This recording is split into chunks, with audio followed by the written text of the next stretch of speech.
भगवत कथा सबके लिए है। जब सब सुन सकते हैं तो सब बोल क्यों नहीं सकते?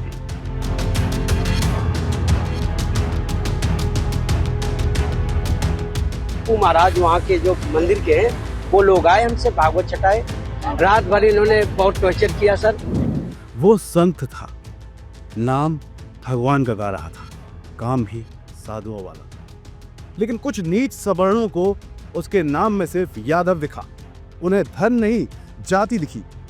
इन निर्लज्जों ने यह भी नहीं सोचा कि संत राम सिंह यादव का रिश्ता उसी यदुकुल से है जिसे स्वयं श्री कृष्ण की छत्र छाया प्राप्त है, मिली हुई है। जी दोस्तों, बड़ी जल्लाहट और गुस्से के साथ मुझे आपको यह बताना पड़ रहा है कि इटावा में संत सिंह यादव के साथ जो हुआ, ये हमारे समाज, हमारे माथे पर किसी कलंक से कम नहीं, कलंक ही है, कलंक जिसकी कोई माफी नहीं है।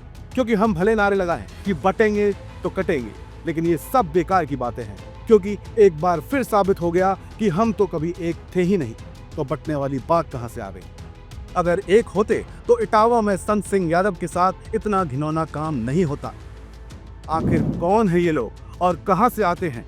किस भीड़ का हिस्सा हैं जो आज भी इंसान को उसके कर्मों के हिसाब से नहीं बल्कि जाति के चश्मे से देखते हैं?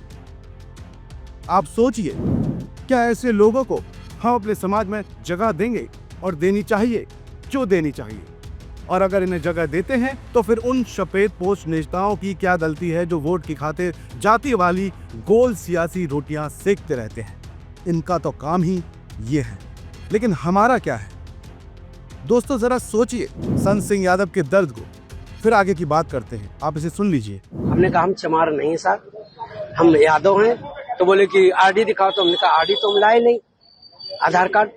बोले कि तो हमने कहा नंबर ले लो हमारा, हमारे घर से पता लगा लो। तो इन्होंने नंबर लिया, हमारे बेटे से पूछा तो बेटे का नाम जैसे आरडी में हमने क्लिक किया तो उसका नाम लिख के आ गया, राज यादव। इन्होंने कहा कि साले ये 103 डेयरी है यहाँ पे ब्राह्मणों के गांव में, तुम यादव होकर के, चमार होकर के यहाँ भागवत कहने आए हो। और इन्होंने बहुत हमें मारकूट करना शुरू कर दिया। रात भर इन्होंने बहुत टॉर्चर किया सर, यहाँ तक कि हमारे बाल काट दे। और जो परीक्षित बना था, परीक्षित की मैडम से इन्होंने मूत्र, बोले भाभी आप अपना मूत्र ले आओ, उसे मूत्र से हमारे ऊपर छड़का इन्होंने। बोले ये अब पवित्र हो गए, ब्राह्मण के ये मूत्र तुम्हारे ऊपर पड़ गया, अब तुम पवित्र हो गए, अब बताओ। लीजिए दोस्तों, अब आपने देख लिया होगा कि पवित्रता का पैमाना किसी का मूत्र हो गया। मैडम का मूत्र अचानक गंगा जल बन गया। ये शब्द सुनने के बाद मैं भी सन्न रह गया, और यकीन है कि आपके कलेजे को भी ये शब्द चीर गए होंगे। दोस्तों, आखिर कोई इतना बेरहम कैसे हो सकता है? यहाँ तो जानवर भी शर्मिंदा हो जाए। आखिर जाति का दंश कब हमारे जीवन से जाएगा?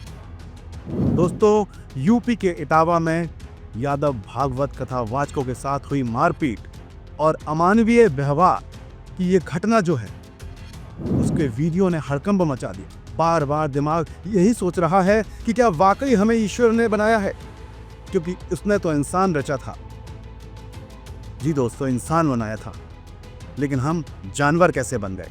कथावाचकों के साथ हुई मारपीट का ये वीडियो सोशल मीडिया पर जमकर वायरल हो रहा है दोस्तों, जिसे देखने के बाद हर कोई भौचक्का है। सोचिए, जरा सोचिए क्या बीती होगी कथावाचक संत सिंह यादव पर जब उसने खुद को साबित करने के लिए आधार कार्ड मांगा, वो नहीं दिखा पाया, तो फिर फोन पर बात की। बेटे ने फोन उठाया, जैसे ही बताया कि वो यादव है तो रात भर उसको मारा गया, उसको गंजा कर दिया गया, उसको प्रताड़ित किया गया, उसको मूत्र से शुद्ध कराया गया। ये कहा गया कि तुम लोगों की हिम्मत कैसे हो गई, तुम लोग ब्राह्मणों के गांव में आए और गद्दी पर बैठ गए। ये कौन ब्राह्मण है भाई, कौन है? या फिर कलंक है अपने समाज के नाम पर?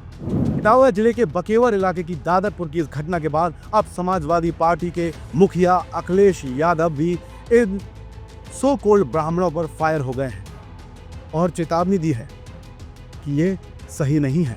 यही वजह है कि तीखे शब्दों में उन्होंने पूरे शासन प्रशासन को घेरा है। और क्या कहा अखिलेश ने, आप भी सुनिए दोस्तों। कुछ लोग, वर्चस्ववादी लोग, प्रभुत्ववादी लोग कथा वाचन में अपना एकाधिकार बनाए रखना चाहते हैं। वो प्रभुत्ववादी लोग, वर्चस्ववादी लोग, प्रभुत्ववादी लोग लगातार पीडीए परिवार के लोगों को डरा रहे हैं, धमका रहे हैं, अपमानित कर रहे हैं। भगवत कथा सबके लिए है। जब सब सुन सकते हैं तो सब बोल क्यों नहीं सकते? सुना आपने, अखिलेश ने साफ साफ कह दिया कि पीडीए समाज का उत्पीड़न हो रहा है और ये सब हो रहा है सरकार के संरक्षण में। देश की सर्वोच्च सीट पर बैठने वालों के साथ ऐसा अन्याय हुआ जिसके खिलाफ अब सपा हुंकार भरेगी और न्याय के लिए संघर्ष करेगी। दोस्तों, ये सियासत है, चलती रहेगी। इस पूरे मामले में सियासत शुरू तो होना ही थी और हो चुकी और चलती भी रहेगी, चलने भी दीजिए। लेकिन दोस्तों, आप खुद से ये सवाल करिए कि किसी के साथ ऐसा अन्याय करने का हक हमें किसने दिया, ये अधिकार हमें किसने दिया और ये कितना सही है?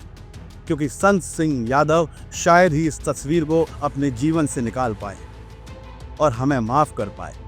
ईश्वर का न्याय तो होगा ही दोस्तों, लेकिन इससे पहले जरूरी है कि इन तुच्छे लोगों को सबक सिखाया जाए, ऐसा सबक जो पूरे देश के लिए नजीर बन जाए।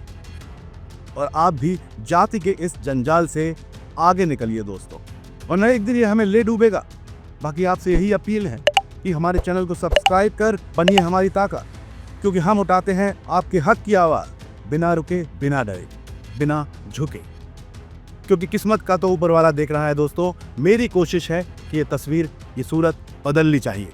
जय हिंद, जय भारत। श्री राधे। देश के राष्ट्रपिता महात्मा गांधी ने कहा था कि असली भारत हमारे गांव में है।